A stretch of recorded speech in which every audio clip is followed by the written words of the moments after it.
Joining me now, Louisiana Congressman and House Minority Whip Steve Scalise. Congressman, what happens in terms of spending from the left, from the Democrats, using the storm as an excuse? Yeah, Dagan, we've talked about infrastructure for a long time. President Trump wanted to get an infrastructure bill. And by that, I mean what everybody used to always consider infrastructure: roads, bridges, ports, waterways, even broadband. Where they've gone on the left is now to try to redefine infrastructure to include a lot of anti-fossil fuel, Green New Deal type proposals, to do tax and spending. I mean, Speaker Pelosi's tied this bill to a $3.5 trillion tax and spend bonanza for the left. It would wreck our economy. It would increase inflation. And by the way, it'd make it harder to get fossil fuels. Look, here on the ground in New Orleans area, people that are decimated from Hurricane Ida, the biggest two needs from Republican and Democrat leaders alike are power and gasoline. And both come from fossil fuels. Our power grid's generated by natural gas. No hospital after the storm was running on windmills and solar panels. I'm all for renewables, but they don't do the job for what we need in baseload capacity. And their bill, their Green New Deal agenda, goes against fossil fuels and helps Russia, helps Middle Eastern countries, helps OPEC at our expense. And by the way, their bill increases global carbon emissions, which I thought was their whole religion of global warming.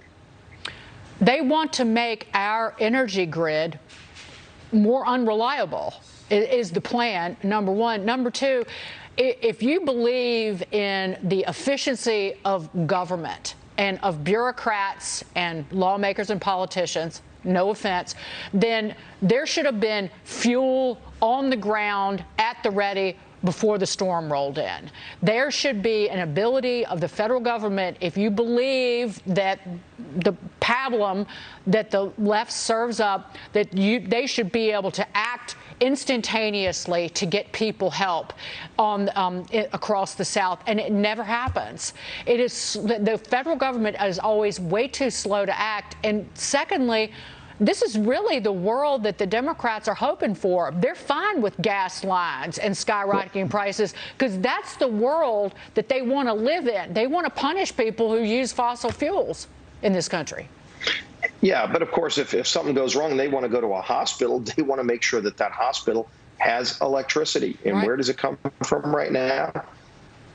Again, it was not from renewable sources of energy. It was from your traditional power grid, which was natural gas here, or during the time of the storm and those 5 or so days after, it was mostly diesel-powered generators, large industrial generators that could run that equipment. And look, if they get rid of all of that stuff, it's not like it just goes away. President Biden just a few weeks ago was begging OPEC and Russia to produce more oil because gas prices are so high already from his radical agenda. So, look, this stuff's never worked.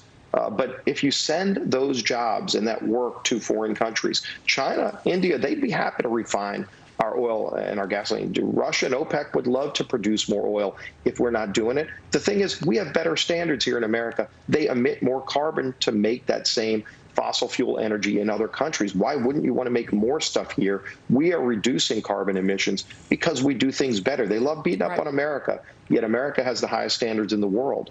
Asking OPEC to pump more oil exposed the phoniness of their green agenda, because a barrel produced over there, it has the same impact on the environment, actually probably worse than a barrel produced, but than a barrel produced here in the United States. It's an effort to decimate one of our greatest resources and that part of the economy.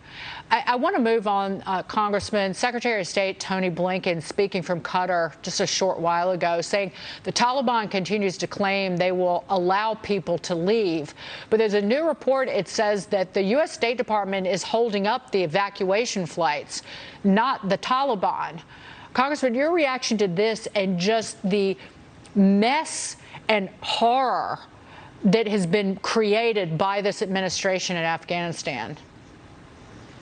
Right, Megan, Dagan, this whole debacle in Afghanistan continues to get worse. Reports that we're hearing, and it's not just from Republicans. I think Senator Blumenthal's office was also one of the sources for Americans being turned away on private flights. We already heard stories a few weeks ago of Americans showing up at the airport in Kabul when we still controlled it with passports and being turned away then.